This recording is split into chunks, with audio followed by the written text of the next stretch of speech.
Hello everyone, my name is Gaurav and I am the co-founder of Nexus Classes. I also teach physics. Last lecture में हमने क्या किया था, human आई के जो टर्म 1 के टॉपिक्स हैं वो हमने सारे पढ़े थे. इस वीडियो में हम क्या करने वाले हैं, इस वीडियो में हम वो सारे के सारे क्वेश्चंस जो हैं इंपॉर्टेंट क्वेश्चंस इस चैप्टर से रिलेटेड वो हम देखने वाले हैं. ठीक है जी, तो स्टार्ट करते हैं आज का वीडियो. पहला क्वेश्चन जो हमारे सामने है वो क्या है, when a ray passes through a prism, जब कोई लाइट रे प्रिज्म के थ्रू पास करती है तो it goes undeviated, no. It remains parallel to the base, no. It bends towards the base, yes. None of the above, wrong. जब भी कोई लाइट रे प्रिज्म में से पास करेगी तो अगर ऐसे कोई लाइट रे आती है तो वो बेस की तरफ जो है वो बेंड होती है. ये इसका ओरिजिनल पाथ था, बेस की तरफ क्या हो गई है, ये बेंड हो गई है. हम देख सकते हैं अपने असली पाथ पे नहीं कि बेस की तरफ ये बेंड हो जाती है. ये इस लाइट रे के साथ होता है. Is that clear? आगे प्रोसीड करते हैं नेक्स्ट क्वेश्चन में. नेक्स्ट क्वेश्चन क्या कहता है, a transparent refracting material which is bounded by two plane refracting surfaces. एक ऐसा मटेरियल जिसके अंदर क्या हो, दो प्लेन रिफ्रैक्टिंग सरफेसेस हों. ऐसा कौन सा मटेरियल है? ठीक है जी, ऐसा मटेरियल कौन सा होता है जी, प्रिज्म होता है. प्रिज्म के अंदर हमने देखा था क्या है, दो रिफ्रैक्टिंग सरफेसेस हैं जो एक दूसरे के साथ किसी एंगल पे इंक्लाइंड हैं. तो correct answer will be what, a prism. Is that correct? ठीक है जी. हाँ जी, नेक्स्ट क्वेश्चन क्या है, नेक्स्ट क्वेश्चन में बोला गया कि the ratio of real depth to apparent depth is called. ठीक है, रियल डेप्थ और अपेरेंट डेप्थ का रेशियो हमसे पूछा है. फॉर एग्जांपल हम ड्रॉ कर लेते हैं कि एक हमारे पास लेट अस से एक बकेट है. इस बकेट के अंदर हमने कुछ वाटर फिल कर दिया. ठीक है जी, इस तरीके से there is some amount of water in the bucket and at the bottom of the bucket there is an object. कुछ मान लेते हैं भाई यहाँ पे एक ऑब्जेक्ट रखा हुआ था. अब देखो यहाँ से इस ऑब्जेक्ट से जो लाइट रे सीधी जाएगी ऊपर की तरफ, वो तो अनडिविएटेड बाहर जानी चाहिए. दिस लाइट रे विल गो अनडिविएटेड. बट यहाँ से एक लाइट रे जाती है टेढ़ा. अब ये लाइट रे यहाँ से क्या होगा, away from the normal bend हो जाएगी. तो ये नॉर्मल से अवे बेंड हो जाती है. अब यहाँ से कोई इंसान अगर देख रहा है, मान लो यहाँ से कोई इंसान इसे ऑब्जर्व कर रहा है, तो इसके हिसाब से ये लाइट रे जो है ये इस पॉइंट से आनी चाहिए, राइट. अब है क्या, यहाँ से सरफेस से यहाँ तक ये जो डिस्टेंस है इसे हम क्या बुलाते हैं, इसे बुलाते हैं अपेरेंट डेप्थ. ऐसा क्यों किया हमने, क्योंकि बाहर से देखने पे ऐसे लगा कि ये ऑब्जेक्ट यहाँ की बजाय यहाँ पे रखा हुआ है. आपको यहाँ नहीं दिखाई देगा ऑब्जेक्ट, आपको यहीं दिखाई देगा. बाहर वाले ऑब्जर्वर के लिए ऑब्जेक्ट ही यहीं पर ही है, लेकिन सही में ऑब्जेक्ट थोड़ी है यहाँ पे. ऐसा तो हमें लगता है, बाहर से देखेंगे तो हमें यहाँ लगता है ऑब्जेक्ट, लेकिन असली में यहाँ पे है क्या? नहीं, असलियत में तो नीचे ही है. तो जो ये सरफेस से ये वाली जो डेप्थ है इसे हम क्या बुलाते हैं, इसे हम बुलाते हैं रियल डेप्थ. और रियल डेप्थ और अपेरेंट डेप्थ के बीच में एक रिलेशनशिप होता है. वो रिलेशनशिप क्या होता है, वो रिलेशनशिप होता है जी real depth upon we have apparent depth. इन दोनों का जो रेशियो है वो किसके बराबर होता है, वो होता है रिफ्रैक्टिव इंडेक्स के बराबर. क्लियर है? ये जो दोनों चीज़ें हैं ये किसके बराबर आती है, दिस इज रिफ्रैक्टिव इंडेक्स के बराबर. तो करेक्ट आंसर क्या आएगा अपने पास, इसमें correct answer is refractive index of the material. Is that clear? ये जो है रियल डेप्थ और अपेरेंट डेप्थ का रेशियो होता है. आगे प्रोसीड करते हैं, देखें जी. हाँ जी, नेक्स्ट क्वेश्चन में हमें बोला splitting of white light into 7 colours on passing through a glass prism. जो फिनोमेना है जिसमें वाइट लाइट जो है वो ग्लास प्रिज्म से पास करती है और 7 कलर्स में स्प्लिट हो जाती है, इसे हम क्या बुलाते हैं, इसे हम बुलाते हैं डिस्पर्शन ऑफ लाइट. क्लियर है? डिस्पर्शन ऑफ लाइट को डिफाइन कैसे किया हमने, the splitting up of white light into 7 colours on passing through a prism. तो करेक्ट आंसर क्या आएगा इस केस में, डिस्पर्शन ऑफ लाइट. आगे देखो, next is white light is incident at an angle to the surface of a triangular piece of glass. Which color of light deviates the most from its original position after leaving the glass? ठीक है, देख लेते हैं. मान लो कि ये prism है, यहाँ से जब वाइट लाइट आती है यहाँ से वो मल्टीपल कलर्स में स्प्लिट अप हो जाती है और यहाँ से सारे कलर्स जो हैं वो बाहर आ जाते हैं। हमने देखा कि ये कलर कैसे बाहर आते हैं, ये यहाँ से दिस इज विबग्योर इस तरीके से बनता है। अब देखो लाइट सीधा जाना चाहती थी, लेकिन लाइट के अपने पाथ से सबसे ज़्यादा कौन बेंड हुआ है, वायलेट कलर बेंड होता है। सीधा जा रहा था, सबसे कम बेंड हुआ रेड, सबसे ज़्यादा बेंड हुआ वायलेट। तो सबसे ज़्यादा बेंडिंग किसके अंदर हुई है, वायलेट कलर के अंदर हुई है। ये चीज़ हम याद भी रख सकते हैं। तो गिवन ऑप्शंस में से क्या आएगा, जो गिवन ऑप्शंस हैं इसमें ब्लू सबसे क्लोज है। क्लियर है, देखो ऊपर से स्टार्ट करें तो ये क्या है, दिस इज VIBGYOR। तो सबसे कम बेंड हुआ रेड, फिर हुआ ऑरेंज, फिर हुआ येलो, फिर हुआ ग्रीन, फिर हुआ ब्लू। तो जो गिवन ऑप्शंस हैं इनमें से सबसे ज़्यादा बेंड कौन सा हुआ है, इनमें सबसे ज़्यादा हुआ है ब्लू। और सातों कलर में सबसे ज़्यादा बेंड कौन सा होता है, वो होता है वायलेट। तो हम ये चीज़ याद भी रख सकते हैं। ठीक है जी, आगे प्रोसीड करेंगे। Next question, sunlight is a mixture of dash visible colours. Obvious सी बात है, sunlight is a mixture of 7 visible colours. Sunlight में कितने कलर्स होते हैं, 7 कलर्स होते हैं, जिनसे मिलके क्या बनता है, स्पेक्ट्रम। और वो स्पेक्ट्रम में कौन कौन से हैं, violet, indigo, blue, green, yellow, orange, red. ये 7 कलर्स हैं जिनसे मिलके क्या बनती है, वाइट लाइट बनती है। क्लियर है, आगे प्रोसीड करते हैं जी। नेक्स्ट क्वेश्चन में क्या बोला, the effect of glass prism is only to separate the 7 colors of white light। ठीक है जी, वाइट लाइट जो है वो उसमें से क्या होता है, 7 कलर स्प्लिट हो जाते हैं। चाहे बल्ब की लाइट हो, चाहे सनलाइट हो, सभी की सभी में क्या होगा, स्प्लिटिंग हो जाएगा। तो सब में क्या होती है भाई, ऑल ऑफ दीज में 7 कलर्स होते हैं। जो भी वाइट लाइट आ रही है, चाहे वो नॉर्मली वाइट लाइट हो, एज इन की आपकी फ्लोरेसेंट लाइट हो, चाहे आपकी सनलाइट हो, या कोई भी सोर्स हो, सोर्स प्रिज्म ये देख के स्प्लिट नहीं करता कि किस सोर्स से आ रही है। प्रिज्म ने देखा वाइट लाइट आई, चाहे किसी भी सोर्स से आए, उसका पर्पस यही कि उसे स्प्लिट करना है 7 कलर्स में। क्लियर है, तो करेक्ट आंसर आएगा all of these. All of these is the correct answer. Next हमें बोला, who discovered the experiments with glass prism that white light consists of 7 colors। Newton है, सर आइजैक न्यूटन जिनका पूरा नाम है। सर आइजैक न्यूटन ने क्या किया था, ऑप्टिक्स और ग्रेविटेशन जैसे कंसेप्ट्स के ऊपर बहुत सारे एक्सपेरिमेंट्स किए थे, राइट। तो जो ये स्प्लिटिंग ऑफ वाइट लाइट है ये ऑप्टिक्स के ऊपर ही आता है। न्यूटन ही हैं जिसने इसके ऊपर एक्सपेरिमेंट किए थे। ठीक है, आगे प्रोसीड करते हैं।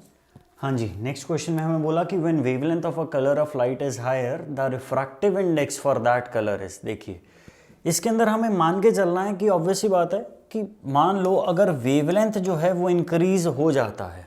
ठीक है जी, अब देखिए एक रिलेशन होता है, हमने पढ़ा होगा C is equal to F lambda, जहाँ पे C होता है speed of light, frequency F होता है फ्रीक्वेंसी, लैम्डा होता है वेवलेंथ। अब हम जानते हैं C is inversely proportional to refractive index, बिल्कुल सही बात है, लेकिन C is directly proportional to lambda. C और लैम्डा आपस में डायरेक्टली हैं, C और म्यू आपस में इनवर्सली हैं। लेकिन अगर ये दोनों डायरेक्ट हैं और ये दोनों इनडायरेक्ट हैं तो इनका आपस में भी तो इनडायरेक्ट रिलेशन होना चाहिए। तो मैं ये बोल सकता हूं कि wavelength is inversely proportional to refractive index. Yes, of course I can say that. Now हमसे पूछा गया when wavelength of the colour of light is higher the refractive index is, since ये इनवर्सली प्रोपोर्शनल है तो इसके साथ opposite behaviour होता है। वेवलेंथ बढ़ा दोगे तो रिफ्रैक्टिव इंडेक्स घट जाएगा, वेवलेंथ घटा दोगे तो रिफ्रैक्टिव इंडेक्स बढ़ जाएगा। तो व्हेन कलर जो है उसका वेवलेंथ हायर है तो रिफ्रैक्टिव इंडेक्स लोअर है या स्मॉलर वैल्यू है। तो करेक्ट आंसर आएगा A option. I hope that is correct. I hope you guys can understand that. Next, which of the following colors is the least deviated on passing through a prism? Again the same question. We know that prism से पास करती है white light तो 7 colours में split होती है, वो violet से लेके रेड तक स्प्लिट अप हो जाती है। सबसे कम डिविएशन आता है रेड में, सबसे ज़्यादा डिविएशन आता है वायलेट में। आई होप दैट इज करेक्ट। ठीक है जी, रेड जो है, रेड के अंदर क्या आएगा, रेड के अंदर लीस्ट डिविएशन आएगा। आगे प्रोसीड करते हैं जी। नेक्स्ट क्वेश्चन हमें बोला गया rainbow is cause due to reflection of sunlight through air molecules, dispersion of sunlight from water drops, refraction, diffraction. Correct answer is dispersion.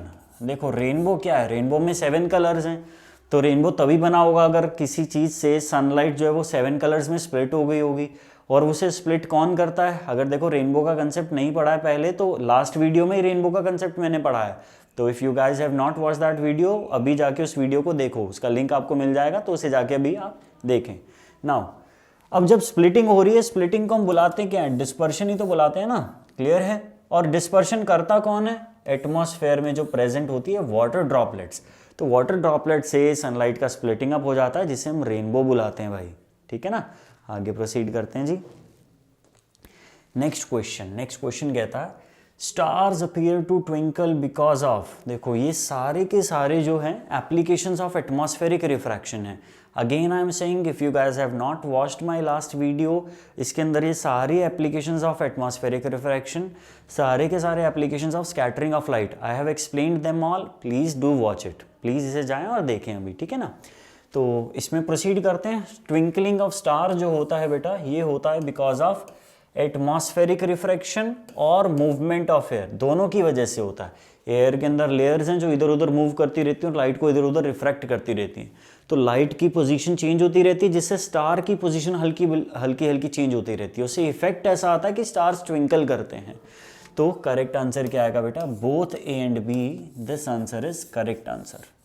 I hope that is clear to you. Now, next question, we'll proceeding with the next question. Next question says, refraction of light by the Earth's atmosphere due to variation in air density is called. बिल्कुल सही बात है भाई, देखो इसे ही बुलाया जाता है atmospheric refraction, sorry this is reflection, it is called atmospheric refraction. ये एकदम डेफिनेशन है। एटमॉस्फेरिक रिफ्रैक्शन क्या होता है? अगर ये क्वेश्चन होता तो ये आंसर होता, refraction of light bye earth atmosphere. इसी चीज को तो एटमॉस्फेरिक रिफ्रैक्शन बुलाएंगे, और क्या है इसके अंदर? बिल्कुल सिंपल है। तो करेक्ट आंसर क्या आएगा? Refraction of light bye earth atmosphere, इसे क्या बुलाएंगे? एटमॉस्फेरिक रिफ्रैक्शन बुला देंगे। आगे प्रोसीड करते हैं, देखें जी। Next question says deflection of light by minute particles and molecules of the atmosphere in all directions is called. बिल्कुल आप इसे समझें ध्यान से, ये नया कंसेप्ट है। लाइट का डिफ्लेक्ट होना छोटे छोटे पार्टिकल्स और मॉलिक्यूल्स के द्वारा जो कि एटमॉस्फेयर में प्रेजेंट हो, और कैसा डिफ्लेक्शन है? सभी डायरेक्शंस में। तो इसे बोल सकते हैं लाइट का छोटे पार्टिकल से टकराना और बिखर जाना। इस फिनोमिना को हम क्या बुलाते हैं? This is called scattering of light. Clear है? इसे हम क्या बुलाते हैं? स्कैटरिंग ऑफ लाइट बुलाया जाता है। ठीक है जी, आगे प्रोसीड करते हैं। Now, next question says which of the following colors is least scattered by the fog, dust, smoke, यानी कि छोटे छोटे पार्टिकल्स के द्वारा कौन सा कलर है जो कि लीस्ट स्कैटर्ड होता है? अगर आपने लास्ट वीडियो देखा है तो आपको पता होगा रेड कलर जो है उसकी स्कैटरिंग सबसे कम होती है, जो वायलेट कलर है इसकी स्कैटरिंग सबसे ज़्यादा होती है, इसीलिए डेंजर सिग्नल्स को रेड में बनाते हैं ना। तो इसका आंसर क्या आएगा? Red is the colour which is scattered the least, सबसे कम स्कैटर होने वाला कलर जो है वो क्या होता है? Red colour. Next question says red light is used as universal indicator of danger, it is because, जैसा कि अभी हमने सीखा, बहुत ही सिंपल है। Red light has least wavelength and scatters the most, no. Red light has maximum wavelength and scatters the most, no, half true. Red light has maximum wavelength and scatters least, that is correct. It is matter of convention, no, ऐसा नहीं है, convention से नहीं कर रहे हैं हम लोग, उसके पीछे साइंटिफिक रीजन है। It's not a convention, there is a reason. Reason क्या है? ज़्यादा वेवलेंथ होती है रेड की, जिसकी वजह से वो कम स्कैटर होता है। तो करेक्ट ऑप्शन क्या आएगा? C option is the correct option. आगे देखो, next question says the rectangular surfaces of prism are known as, जो रेक्टेंगुलर सर्फेसेस हैं, लास्ट वीडियो में हमने देखा था 3 रेक्टेंगुलर सर्फेसेस होती हैं, 2 ट्राइंगुलर सर्फेसेस होती हैं, और लाइट जो आके इंसिडेंट होती है वो रेक्टेंगुलर सर्फेस पे इंसिडेंट होती है, तो उन्हें हम क्या बुलाते हैं? रिफ्रैक्टिंग सर्फेसेस भी बुलाते हैं। तो इसका करेक्ट आंसर क्या है? Refracting surfaces. आगे प्रोसीड करते हैं जी। Next question, in the following diagram the correct angles which are marked are, ठीक है भाई, देखते हैं। ये जो है ये एंगल क्या होता है, ये एंगल होता है एंगल आई। ठीक है, इसे थोड़ा डार्कर कलर्स में लिखेंगे हम लोग। ये करेक्टली मार्क्ड है बिकॉज दिस इज एंगल आई। ये करेक्टली मार्क्ड है क्योंकि दिस इज एंगल ए। ये गलत मार्क्ड है और ये भी गलत मार्क्ड है। ये जो है ये एंगल डी है यानी कि एंगल ऑफ डिविएशन। ये जो है ये एंगल ई है यानी कि एंगल ऑफ इमर्जेंस। तो डी और ई जो है वो इनकरेक्ट मार्क्ड हैं। तो आई विल से करेक्टली कौन सा मार्क्ड है, करेक्टली एंगल आई और एंगल ए मार्क्ड हैं। ठीक है, तो only angle I and angle A are correctly marked, angle D and angle E are incorrectly marked. I hope that is clear to you guys. आगे proceed करते हैं। ठीक है जी, नेक्स्ट बोला in which of the following cases there will be no dispersion take place when sunlight is pass through it. देखो dispersion होती है प्रिज्म से, तो जितनी बार लाइट को आप प्रिज्म से पास करा रहे हो डिस्पर्शन तो होगा ही ना। लेकिन ग्लास स्लैब से क्या होता है, ग्लास स्लैब से रिफ्रैक्शन होता है, डिस्पर्शन नहीं होता। तो correct answer is B option, क्योंकि बी ऑप्शन में क्या है, जब आप ग्लास स्लैब से पास कराओगे तो रिफ्रैक्शन होगा एंड डिस्पर्शन जो है वो नहीं होगा, no dispersion will take place. तो correct answer is B option. I hope that is clear. Next देखो क्या बोला हमें, the air layer of atmosphere whose temperature is less than the hot layer. ठीक है, अगर टेम्परेचर हॉट लेयर से कम है तो इसका मतलब हम कोल्ड एयर की बात कर रहे हैं। जो कोल्ड एयर होती है वो ऑप्टिकली डेंसर मीडियम की तरह बिहेव करती है और जो हॉट एयर होती है वो ऑप्टिकली रेयरर मीडियम की तरह बिहेव करती है। आप यूं भी मान सकते हो जो एक्चुअल डेंसिटी जैसे बिहेव कर रही है वैसे ही ऑप्टिकल डेंसिटी बिहेव कर रही है। अब हॉट एयर की डेंसिटी कम हो जाएगी तो उसकी ऑप्टिकल डेंसिटी भी कम होती है। ऐसे याद रखने का तरीका, कोई ऐसा रीजन नहीं है, ये कोरिलेशन है बस। डेंसिटी ज़्यादा है तो ऑप्टिकल डेंसिटी भी ज़्यादा है। तो कोल्ड एयर जो है the layer of air of atmosphere whose temperature is less than the hot layer behave as optically denser medium. Is that clear? ठीक है जी, आगे प्रोसीड करते हैं हम लोग। हाँ जी, नेक्स्ट अपने पास क्या है, केस स्टडी का क्वेश्चन है। केस स्टडी में क्या होता है, अपने को एक पूरा का पूरा पैराग्राफ दिया जाता है जिसे केस स्टडी बुलाते हैं और उसके बेसिस पे कुछ क्वेश्चंस हमसे पूछे जाते हैं। तो सबसे पहले आपको ये अटेम्प्ट कैसे करना है, read the case study thoroughly. एक एक चीज़ इसमें अच्छे से आप पढ़ें, उसके बेसिस पे ही हमें आंसर करना होता है। तो इट्स वेरी इंपॉर्टेंट कि हमें केस स्टडी जो है जो गिवन है पैराग्राफ वो क्लियर हो अच्छे से। ठीक है, तो इसे रीड करते हैं बेटा, देखो ध्यान से। हमें बोल दिया गया कि twinkling of star is due to atmospheric refraction of starlight. ठीक है, the starlight on entering the earth's atmosphere undergoes refraction continuously before it reaches the earth. ठीक है, the atmospheric refraction occurs in a medium of gradually changing refractive index. Since the atmosphere bends starlight towards normal, the apparent position of the star is slightly different from its actual position. ठीक है जी, the star appears slightly higher than its actual position when viewed near the horizon. Further, this apparent position of the star is not stationary but keeps on changing slightly. Since the physical conditions of the Earth atmosphere are not stationary, since the stars are very distant, they are approximate points sources of light as the path of ray of light is coming. तो इसमें दो चीज़ों का जिक्र किया गया है, एक स्टार का apparent position होना और दूसरा स्टार्स का ट्विंकल करना। ठीक है जी, हमें क्या बोल दिया गया कि ट्विंकलिंग ऑफ स्टार जो है ये भी एटमॉस्फेरिक रिफ्रैक्शन की वजह से है। दूसरी बात, जो स्टार जो है the appear slightly higher than it actual position जो है, ये दोनों फिनोमिना किस वजह से हो रहे हैं, ये हो रहे हैं एटमॉस्फेरिक रिफ्रैक्शन की वजह से। एटमॉस्फेरिक रिफ्रैक्शन की वजह से ट्विंकलिंग भी हो रही है और स्टार जो है वो स्लाइटली हायर भी अपीयर हो रहे हैं। क्लियर है? ठीक है, तो इसके बेसिस पे क्वेश्चन आंसर करते हैं। Star seem higher than they actually are because of reflection of light, refraction of light, scattering of light, interference of light. सब फालतू के ऑप्शंस आपको गिवन है। करेक्ट आंसर हम जानते हैं एटमॉस्फेयर के द्वारा रिफ्रैक्शन जब भी होता है लाइट का तो उसकी वजह से स्टार जो है वो हायर सीम करते हैं। इस लाइन में ये मेंशन्ड है ऑलरेडी। ठीक है, और देखते हैं नेक्स्ट क्वेश्चन में हमें बोला stars appear to twinkle because. बिल्कुल सही है, देखो यहाँ पे ट्विंकलिंग ऑफ स्टार का क्या है, एटमॉस्फेरिक रिफ्रैक्शन रीजन गिवन है or starlight on entering Earth's atmosphere causes refraction continuously before it reaches the Earth. The atmospheric refraction occurs in a medium of gradually changing refractive index. Since the atmosphere bends the starlight towards the normal, apparent position of the star is slightly different. Clear है क्या?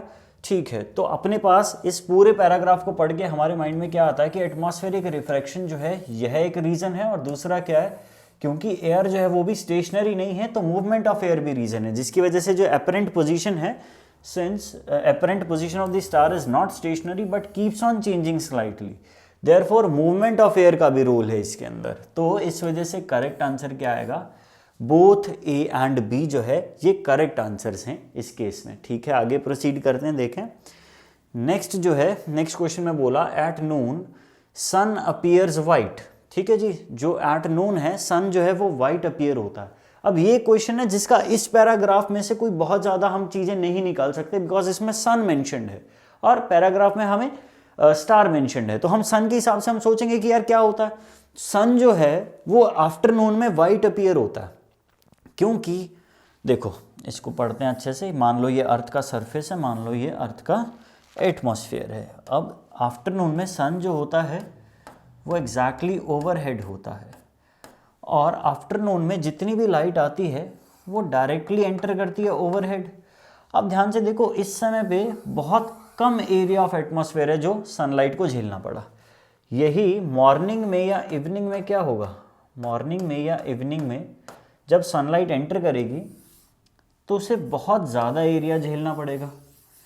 तो जितना ज़्यादा atmosphere उसे cross करके जाना है उतना ही ज़्यादा स्कैटरिंग होगा। अब दोपहर में कम एटमॉस्फेयर क्रॉस करके जाना तो कम स्कैटरिंग होगा, सुबह या शाम में ज़्यादा एटमॉस्फेयर क्रॉस करके जाना तो ज़्यादा स्कैटरिंग होगा। क्लियर है? तो सन जो है दिन में वाइट कलर का नज़र आता है, क्योंकि लाइट स्कैटर ही नहीं हो पाती, वाइट लाइट आती है सीधा, बहुत कम स्कैटर हुए। तो therefore light is least scattered and therefore जो है हमें सन जो है वो वाइट नजर आता है। बाकी ऑप्शंस जो है वो फैक्ट हो सकते हैं, लेकिन वो हमारा एक्सप्लेनेशन नहीं है। हमारे लिए एक्सप्लेनेशन यही है कि दिन में सबसे कम स्कैटरिंग हो रही है, क्योंकि पार्टिकल्स बहुत कम आ रहे हैं सनलाइट के रास्ते में। क्लियर है? नेक्स्ट क्वेश्चन की तरफ चलते हैं। इस क्वेश्चन में हमसे क्या पूछा, विच of the following phenomena of light is involve in formation of rainbow. Formation of rainbow में रिफ्लेक्शन का कोई रोल है? रिफ्लेक्शन का कोई रोल नहीं है। तो जिस में रिफ्लेक्शन आएगा उसे तो हम वैसे ही हटा सकते हैं। रोल किसका ये देख लेते हैं। रिफ्रैक्शन देखो, डिस्पर्शन का रोल है, बिल्कुल है। टोटल इंटरनल रिफ्लेक्शन का रोल है, बिल्कुल है। ठीक है जी, और रिफ्रैक्शन का रोल है, बिल्कुल है। तो इसके अंदर करेक्ट ऑप्शन जो है वो क्या आएगा अपने पास, refraction, dispersion and total internal reflection. ठीक है जी, तो इसी के बेस पे हम बोल सकते हैं कि बी ऑप्शन जो है वो क्या है, करेक्ट आंसर है। आगे प्रोसीड करते हैं। नेक्स्ट में बोला which of this following statements is correct regarding the propagation of light of different colours of white light in air. ठीक है, हमें बोल दिया गया कि red light moves with the fastest speed, blue light moves faster than green light, all the colours of the white light move with the same speed. ठीक है, correct answer है बेटा कि सभी के सभी कलर जो हैं उनकी स्पीड क्या होती है, सेम होती है। जब भी वो सेम स्पीड से चलते हैं देयरफॉर वो सभी मिक्स होकर हमें वाइट लाइट का अपीयरेंस देते हैं। Is that clear? तो all the colours of white light move with the same speed, ये हमारा इसका करेक्ट एक्सप्लेनेशन है। Is that clear? तो इस वीडियो के अंदर हमने क्या किया है कि हमने जितने मैक्सिमम क्वेश्चंस हैं मैक्सिमम कंसेप्ट्स के ऊपर कवर करने की कोशिश करी है। As you guys can see ये बहुत ही थ्योरेटिकल चैप्टर है। थ्योरेटिकल आप थ्योरी पढ़ें, अपना कंसेप्ट क्लियर करें और उसके बेस पे सारे सवाल आपके आंसर हो जाएंगे, कोई बहुत ज़्यादा टफ नहीं है। तो this was a compilation of all the important questions. I hope आपको ये वीडियो पसंद आया होगा and if you guys like our video please subscribe to our channel. जितना आप लोग सब्सक्राइब करेंगे उतना ही बेटर हम लोग आपको वीडियोज़ और नए नए ला के दिखा सकते हैं। तो आज के वीडियो में इतना ही है बेटा। Thank you very much for watching. That's it for today. Thank you.